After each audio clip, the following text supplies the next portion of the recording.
Hello বন্ধুরা, আজকে আমি নতুন রেসিপি নিয়ে চলে এসেছি ব্রেড মালাই কেক। আমরা সবার আগে ব্রেডের সাইডগুলো কেটে নেব।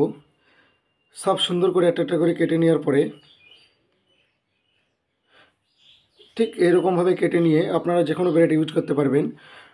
অল্প গরম তাওয়ায় হালকা করে সেঁকে নেবো জিনিসটাকে।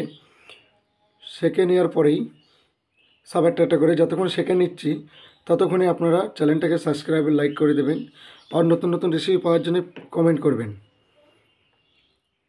সব শেখা হয়ে গেলে আমরা এবার মালাইটার জন্য প্রস্তুতি নেব। তার জন্য আমি একটু চিনি নিয়ে প্রথমে ক্যারামেল বানিয়ে নেব। ক্যারামেলটা বানিয়ে নেওয়ার পরে যেন আমার মালাইটার কালারটা ব্রাউন আসে, সুন্দর করে যেন যখন কালার চলে আসবে অল্প একটুখানি জল দেবো। জল দেওয়ার পরে আমরা জলটা দেওয়ার এইটাই কারণ দুধটা ফাটবে না। তারপরে আমরা আস্তে আস্তে করে দুধটা ঢেলে নেব। 600 গ্রাম মতন দুধ দিয়েছি আমরা এখানে। 600 গ্রাম দিয়ে আপনারা যেরকম দেবেন, যেরকম বানাবেন ওই রকম দেবেন। আমি 600 গ্রাম দুধে আমার হয়ে যাবে। দুধটাকে 15 মিনিট সুন্দর করে ফুটানোর পরে মালাইয়ের মতন যখন টাইট হয়ে আসবে তখন যতক্ষণ আমরা কন্টিনিউ গরম করতে থাকব। এর মধ্যেখানে আমরা এক প্যাকেট আমি 10 টাকা দামের পাউডার দুধ ইউজ করেছি। দুধটা মালাইটা টাইট হয়। সুন্দর করে মিলিয়ে নেবেন যেন একটা দানা না থাকে।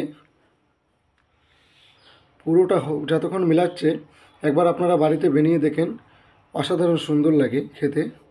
2 পিস এলাইচি ফেটিয়ে দেন, আপনারা চাইলে পাউডার বানিয়ে দিতে পারবেন।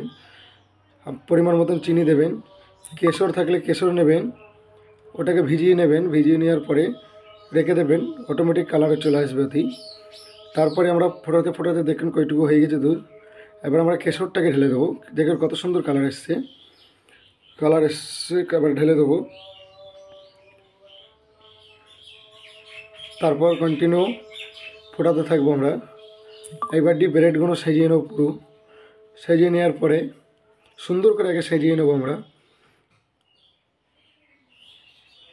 সাজানো হয়ে গেলে আমরা এবারই মালাই দুধটাকে যেটা আমরা বানিয়ে রেখেছি ওইটাকে সুন্দর করে ওপর দিয়ে ঢেলে দেবো। ঠিক এইরকমভাবে সাজিয়ে নেবেন। আপনারা চাইলে কাচের বোতলে সাজাতে পারবেন।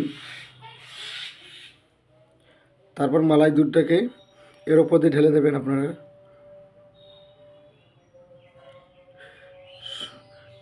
পুরো দুধটাকে আমি ঢেলে দিচ্ছি, 600 গ্রাম দুধ। অসাধারণ খেতে লাগে। ব্রেডে যতটা দুধ টানবে তত খেতে ভালো লাগবে।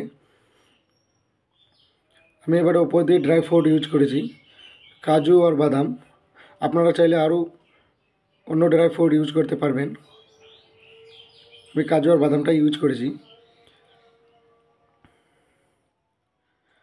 এরপরে আমরা এটাকে ফ্রিজ করার জন্য 1 ঘন্টা রেখে দেবো।